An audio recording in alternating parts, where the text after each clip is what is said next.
বিশ্বাস করেন আমি মুসলমান, আমি মিথ্যা কথা কইব না। আমি পানি খাইয়েতে আমি থাকছি 3 দিন ভাই না খাইয়া রোজা রাখছি। এক গ্লাস পানি চাইছি দিকে বোতলটা টাস করে বাড়ি মাইরে বইছে। মানে খাবার খাইতে পারেন না?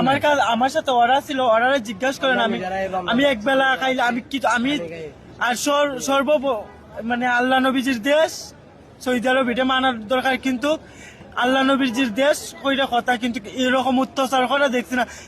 3 দিন ভাই না খাইয়া রোজা রাখছি।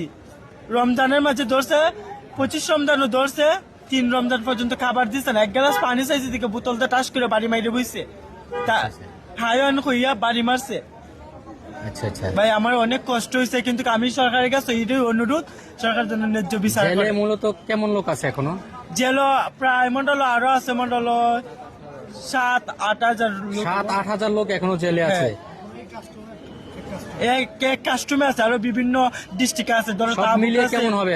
40-50 হাজার লোক হবে? আরো বেশি হইব, আরো বেশি হবে? 2-3 লাখ হইব। আচ্ছা আচ্ছা।